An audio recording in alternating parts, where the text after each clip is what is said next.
damaged homes and buildings to collapse. Officials say a powerful cold air mass and winter pressure pattern brought heavy snow mainly to the Sea of Japan coast. More than 3 meters of snow has accumulated in multiple locations in Niigata and Yamagata prefectures. The officials say there's also a risk of heavy snow in low-lying areas around the Kinki region, including Kyoto prefecture, where snow is usually scarce. More snow could pile up mainly along the Sea of Japan through Monday. Weather officials are calling on people to be on the alert for traffic disruptions, avalanches, power outages, and fallen trees. They're also advising the public to consider changing their travel plans or routes during the 3-day weekend. The Islamic group Hamas has released 6 more Israeli hostages under the ceasefire agreement in Gaza. They're the last living hostages to be released under the deal. Saturday's release brings the total number of captives released by Hamas under the deal to 25. The group handed over the remains of 4 other hostages on Thursday, but Israel said one body did not match the identity of the woman who Hamas said it was. It accused Hamas of a violation of utmost severity. On Friday, Hamas handed over another body which was later confirmed to be that of the woman.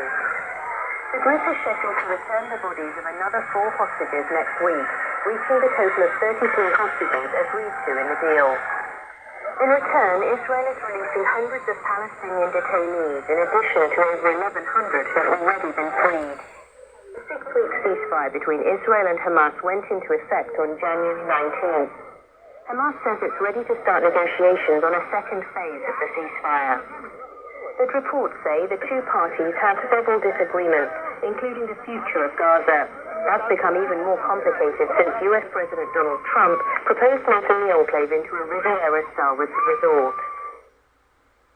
Ukraine's president says he spoke by telephone with the leaders of 8 countries on Friday. Volodymyr Zelensky is trying to rally international support over concerns the US and Russia may proceed with negotiations on ending the war in Ukraine without Kyiv's participation. Zelensky says he talked to the heads of Poland, Sweden, the Czech Republic, and 5 other countries. In a message later to the Ukrainian people, he said the international community must work at all levels to ensure global order. A recent opinion poll suggested more than 90% of Ukrainians are opposed to negotiations between Washington and Moscow alone. The US has launched direct negotiations with Russia as part of its efforts to bring the war in Ukraine to an end. President Donald Trump told a radio station on Friday that he doesn't think it important for Zelensky to be at the talks. Meanwhile, NBC News quoted multiple US officials as saying the Trump administration is considering plans to automatically grant Ukraine NATO membership if Russia violates any future peace agreement. The US outlet says such a provision, designed to allow Kyiv to bypass a series of steps normally required for NATO membership, would be aimed at addressing the key concern for Ukraine and its allies that Russia would regroup and invade the country again. The UN Security Council has called on rebels in the Democratic Republic of the Congo to cease all hostilities and immediately withdraw from areas now under their control. The Security Council made the call in a resolution adopted unanimously on Friday. Rebels from the M23 group have entered the city of Bukavu in the eastern part of the Central African country and are quickly expanding the areas under their control. The resolution also calls on the armed forces of neighboring Rwanda to stop supporting the rebels and to immediately withdraw from the DRC. There is not a military solution to the conflict in the Eastern Democratic Republic of the Congo. The M23 offensive, supported by Rwanda, must stop. Priority is to reach an effective, unconditional, and immediate ceasefire agreement. UN Special Representative in the DRC, Bintou Keita, expressed concern that the rebels likely intend to advance to the capital, Kinshasa. She said the conflict is causing intolerable suffering to women, girls, and children, including harassment, sexual violence, and killing.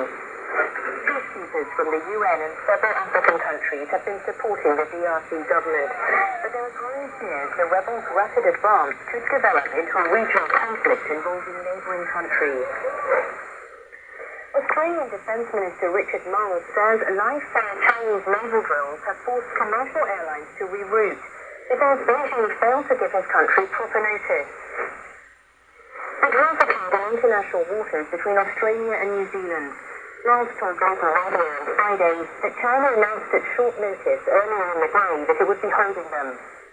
Emirates and Qantas airplanes were forced to adjust their routes while flying over the waters. Miles acknowledged that military exercises in the high seas do not violate international law, but he also lamented China's sudden announcement. He said Australia tries to give 12 to 24 hours notice so airlines can plan around drills.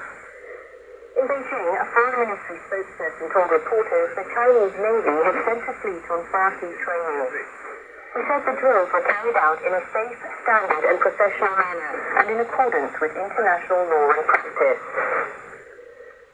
Saturday marks 14 years since a massive earthquake in New Zealand claimed the lives of 185 people, including 28 Japanese nationals. Remembering the moment the earthquake struck at 12:51 p.m., exactly 14 years ago. Bereaved families attended a memorial ceremony service in Christchurch. The names of all who died were read out.